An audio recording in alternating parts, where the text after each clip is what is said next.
É pra você, mulher, o homem da noite. Ele remexe, ele rebola, ele tem swing, ele tem gigado.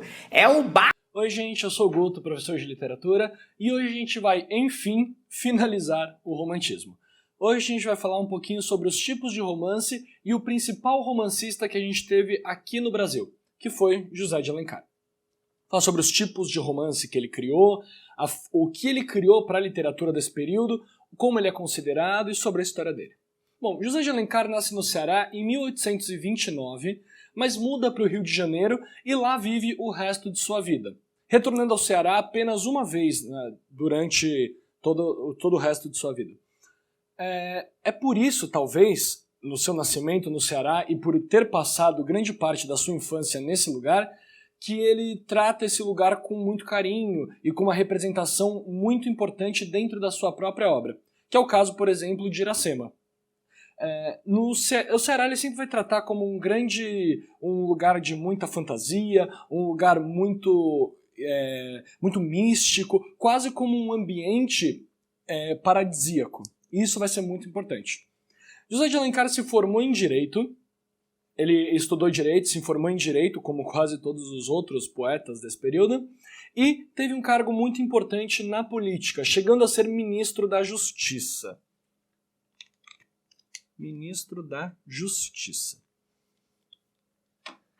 Qual que é a grande questão? Ele foi muito influenciado pelo seu pai, que também tinha questão política, e ele juntava com o seu cargo, com o seu trabalho na justiça, com o seu trabalho na política, a escrita dos seus romances, a escrita de suas ficções.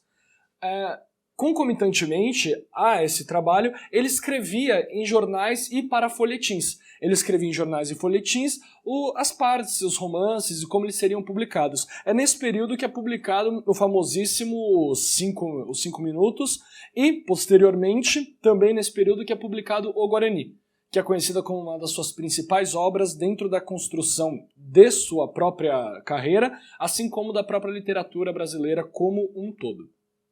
Qual que é a grande relevância do José de Alencar, então, nesse período? Ele tinha, desde o início até o final de sua vida, que é nesse final onde ele vai fazer a maior parte da sua produção, uma questão que era o projeto de cultura nacional. O projeto de cultura nacional vai ser a coisa mais importante para o José de Alencar dentro do nosso país, dentro do Brasil, e principalmente para a sua própria produção. Então é importante, antes de entender quais são os tipos de romance que ele cria, os tipos de romance que ele escreve e que ele delimita para os próximos prosadores, o que é esse projeto de cultura nacional.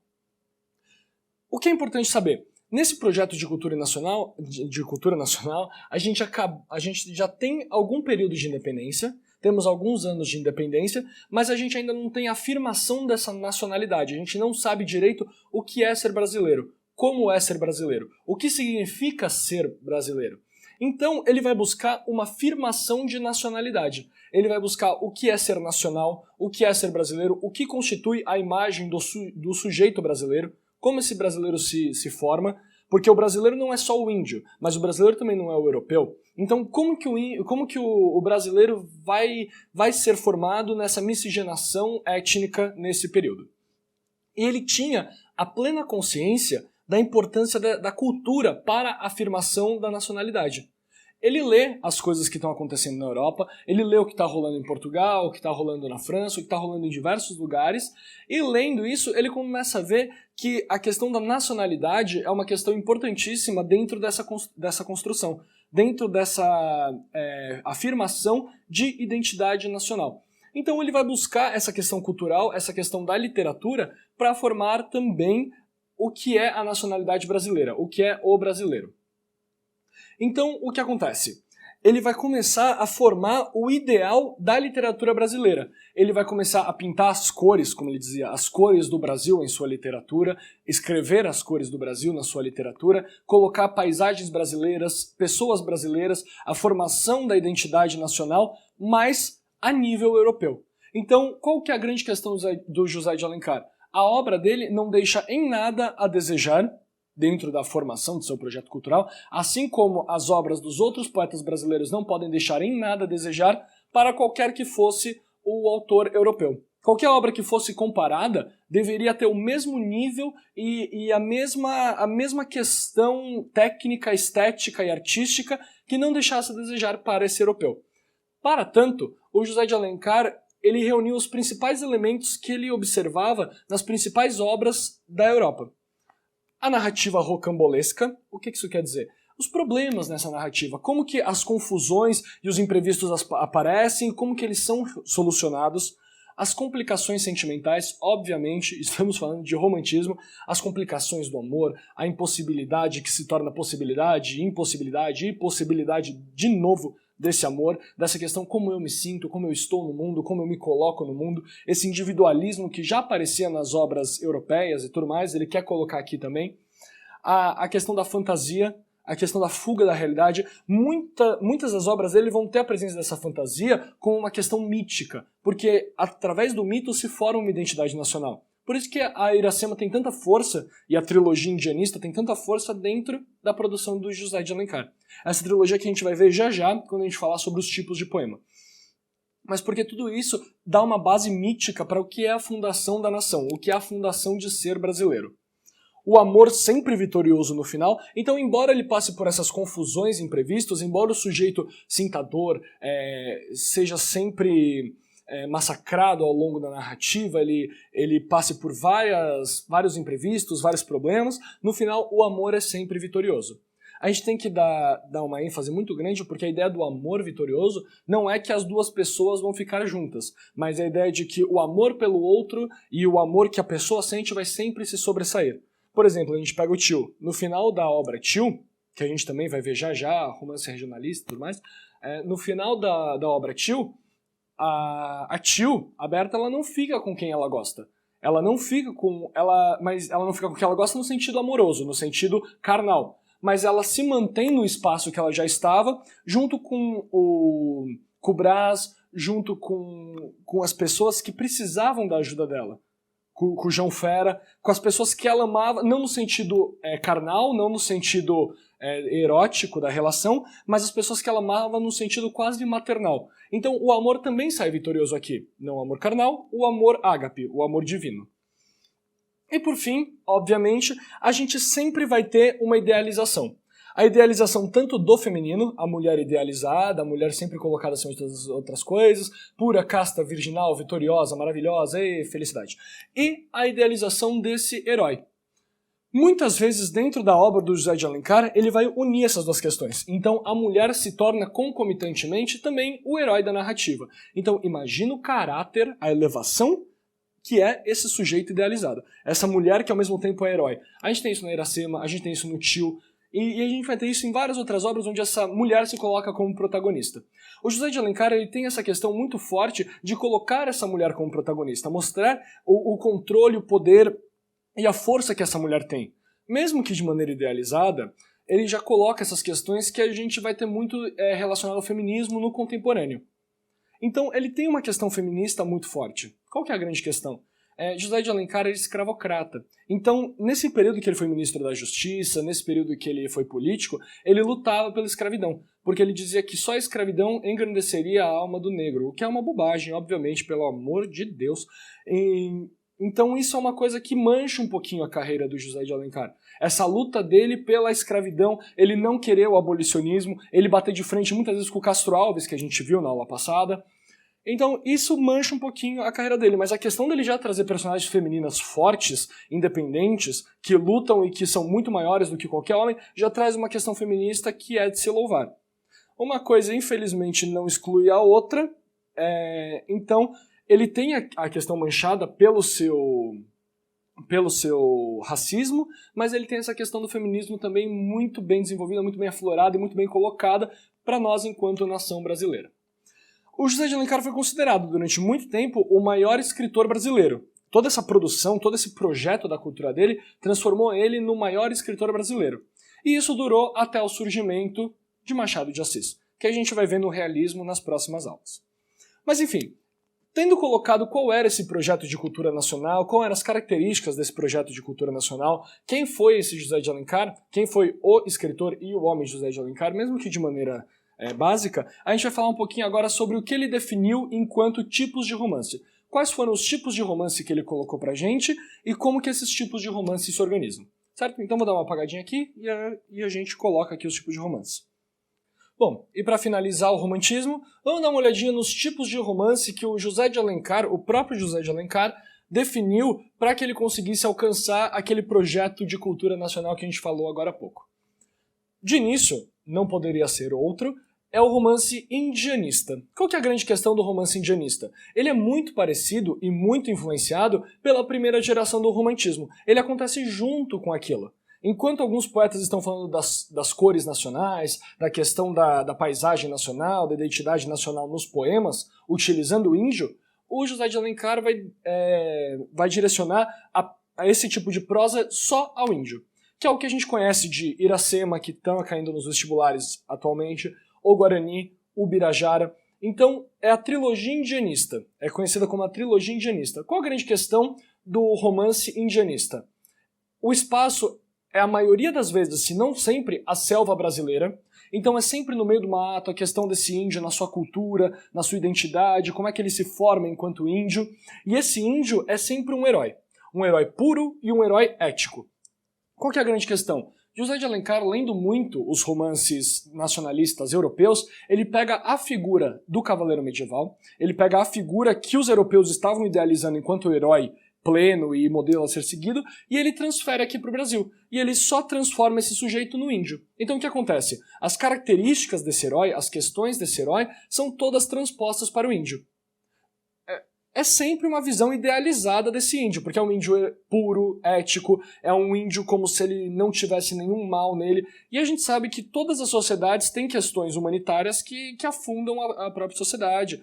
Então o índio ele não era um sujeito puro, ele não era um sujeito ético no sentido europeu, no sentido ocidental de se ver. Ele tinha sua própria pureza, ele tinha sua própria eticidade, mas de uma maneira que é tratada idealizada dentro do romance indianista do José de Alencar. Então, o romance indianista trabalha com essas questões índio enquanto herói, selva brasileira, mostrar essa cultura nacional, essa cultura dos habitantes que viviam aqui antes dos portugueses chegarem e antes do Brasil existir. Claro? Então aqui é sempre uma ideia de um mito, a criação do mito nacional. Toda cultura inicia de uma mitologia, então a nossa mitologia é esse índio enquanto herói. Bacana? Existem os romances históricos, eles não são muito aprofundados, mas é a questão do José de Alencar mostrar para o próprio brasileiro a história que forma esse Brasil. Então, o que acontece? Os romances históricos sempre trabalham com episódios históricos. Existe esse episódio histórico, é o romance historiográfico, como a gente chama. Existe esse episódio histórico, existe esse acontecimento histórico, que no caso do que eu trouxe aqui de exemplo é a Guerra dos Mascates, que qual que é o acontecimento histórico? A guerra entre os portugueses, os trabalhadores portugueses que estavam existindo aqui no Brasil, eles estavam vivendo aqui no Brasil, contra os senhores de engenho, os grandes senhores coloniais, que um estava tirando o lucro e o dinheiro e as questões do outro, e eles acabam se enfrentando. Nesse tipo de romance, o José de Alencar ele expõe muito a sua desilusão política ou a sua questão e a sua idealização política. Então ele sempre contrapõe isso. Para vocês terem uma ideia, todo esse projeto de cultura, todos esses tipos de romance vão gerar o projeto de cultura nacional, o projeto do que é ser brasileiro. Mostrar para o brasileiro a sua própria história, como que essa história é construída, mostrar para o brasileiro da onde ele veio, que uma das características importantes dele é a questão indianista, e a gente chega nos romances urbanos. O que acontece? Esses romances, eles são transpostos para as cidades. E eles não são mais, em vez de ser a selva brasileira, nós temos a cidade, e eles não são mais acontecimentos históricos. Eles são acontecimentos contemporâneos. É o que estava acontecendo naquele momento com o mundo. A cidade, no romance urbano, é sempre a cidade do Rio de Janeiro, que era considerado a grande corte daquele período. Os protagonistas, normalmente, são protagonistas que fazem parte da elite social, então são protagonistas burgueses, com muito dinheiro, e normalmente... Quando eu falo normalmente é porque não é sempre, mas é a grande maioria das vezes. A gente tem como protagonista do romance urbano uma personagem feminina, que é o caso da senhora. O que acontece nesses romances urbanos? Ele está mostrando pra gente, ele está criticando muito essa questão da sociedade burguesa. Então, no romance urbano, a gente já tem aquela sementinha também, assim como em Castro Alves, do que vai ser a produção realista que vem depois desse romantismo. Certo? Então a gente tem toda essa questão colocada. O índio, os acontecimentos históricos, os acontecimentos contemporâneos no Rio de Janeiro, que é a grande questão desse período, a grande corte deste período, e a gente vai ter o romance regionalista. Já eu falo de costumes. A gente vai ter o romance regionalista, que é para apresentar ao brasileiro os Brasis que existem dentro do Brasil. O Brasil não é só o Rio de Janeiro e o Brasil não é só a selva. Existe a questão do Nordeste, existe a questão do Sul, existe a questão do interior, tanto que o romance Tio, que vinha sendo cobrado no vestibular até pouco tempo atrás, fala ali da região de Campinas e de Piracicaba, interior de São Paulo. Então tem toda essa questão do regionalismo, apresentar a cor local. O Brasil não é só pintado por Rio de Janeiro ou pelo índio. Ele é pintado por todas essas cores que formam esse Brasil. O Sul, o Nordeste, o Norte, todas essas questões vão estar sendo englobadas nesses romances regionalistas. A gente não pode, de maneira nenhuma, confundir o romance regionalista com o regionalismo que faz parte do modernismo. São coisas diferentes, certo? O regionalismo do modernismo trabalha muito só com a região do Nordeste, com a questão da existência do Nordeste, vidas secas, capitães da areia, todas essas questões. E o regionalismo dentro do romance, dentro dos tipos de romance do José de Alencar, trabalham com as regiões do Brasil e apresentar ao brasileiro o que é esse Brasil: o sertanejo, o gaúcho e tio. Por fim, a gente tem um tipo de romance que é o romance de costumes, que também se passa na cidade, que também é contemporâneo, mas que aborda não a classe favorecida, aborda principalmente a classe popular. E aborda essa classe popular, esse proletariado, com muito humor. Como que esses sujeitos vivem nessa condição precária e como eles dão risada da própria desgraça. É uma crítica também. Talvez o romance de costume, e que é muito bem exemplificado no Memórias do Sargento de Milícias, do Manuel Antônio de Almeida, é o pré-realismo puro. É como que essa questão trabalha com essa sociedade burguesa, a crítica à sociedade burguesa, como que a sociedade burguesa se organiza, como que ela coloca essa classe popular para baixo, e como que essa classe popular muitas vezes aceita, não luta contra, enfim, tem toda essa discussão. Por que o Memória do Sargento de Milícias não é colocado no realismo? Pura e simplesmente porque no final o amor salva aquele sujeito. E daí a gente cai de novo na idealização romântica. O amor salva o Leonardinho ao fim da obra, ele se torna uma pessoa melhor, na medida do possível, dentro daquela construção. Então, ao fim, a gente viu que todo esse projeto de cultura nacional é apresentar os Brasis, apresentar a história do Brasil, o mito fundador do Brasil, a própria contemporaneidade do Brasil e os Brasis que existem dentro desse Brasil para o sujeito que está lendo aquilo. É formar essa identidade nacional e esse orgulho de ser brasileiro para o sujeito que está vivendo aqui. Então aqui a gente finaliza o romantismo. Na próxima aula a gente vai dar início ao realismo, que é uma escola diferente que é conhecida também como anti-romantismo. Então ela quebra com muitas das questões do que é colocado no romantismo, e a gente vai dar uma olhadinha como isso se aprofunda. Espero que vocês tenham gostado. Eu sei que são aulas longas, eu sei que acaba sendo um pouquinho exaustivo por ser uma escola literária muito longa, mas espero que vocês tenham compreendido. Qualquer dúvida, vão atrás, corram, deem uma olhada nessas questões, que são importantíssimas. Estamos aqui sempre. Muito obrigado pela atenção e até a próxima. Tchau, tchau.